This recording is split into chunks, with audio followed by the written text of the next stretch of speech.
Sumqayıtlı şəhid Lətif Şah Hüseynovun nəşi 33 ildən sonra tapılaraq doğma yurdunda dəfn edilib. Dəfn mərasimində Sumqayıt şəhər İcra Hakimiyyətinin başçısı Zakir Fələcov, hüquq mühafizə orqanlarının rəhbərləri, şəhid ailələri, qazilər, şəhər ictimaiyyəti və media nümayəndələri iştirak ediblər. Sumqayıt şəhərindən olan şəhid Şah Hüseynov Lətif Qəribalıoğlunun nəşi 33 ildən sonra tapılaraq kimliyi müəyyənləşdirilərək Sumqayıt Şəhidlər Xiyabanında torpağa tapşırılıb. Lətif Şah Hüseynov 12 mart 1969-cu ildə Sumqayıt şəhərində anadan olub. O, Sumqayıt şəhəri 42-ci məhəllədə yaşayıb, 29 nömrəli orta məktəbdə 8-ci sinifə qədər təhsil alıb. Daha sonra 41 nömrəli peşə məktəbində təhsilini davam etdirib.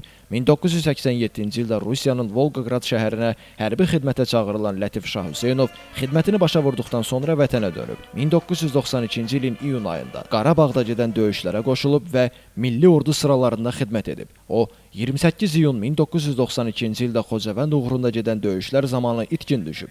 Uzun illər ərzində taleyi məlum olmayan şəhidin nəşi Zaqatal rayonunun Dağlı kənd qəbirstanlığında naməlum əsgər kimi dəfn olunmuşdu. 2016-cı ildə ailə üzvlərinin verdiyi DNK nümunələri sayəsində şəhidin kimliyi müəyyən edilib. Lətif Şah Hüseynov subay olub. Mənim qardaşım 92-ci ildə torpaqlarımız uğrunda gedən, 1-ci Qarabağ uğrunda gedən müharibələrdə itkin düşmüşdür. 33 ildən sonra prezidentimizin, Mehriban xanımın göstərişi ilə aidiyyatı orqanların göstərdiyi işlər nəticəsində qardaşımın nəşi aşkarlanıb, analizlər nəticəsində sübut olunub ki, o mənim qardaşımın nəşidir. Bugünkü gündə burada Sumqayıt Şəhidlər Xiyabanında onu layiqincə icra hakimimiz Zakir Fələcov cənabları ilə, aidiyyatı orqanlarla birgə onun dəfn mərasimi oldu. Biz qardaşımla fəxr edirik, bütün şəhidlərlə fəxr edirik.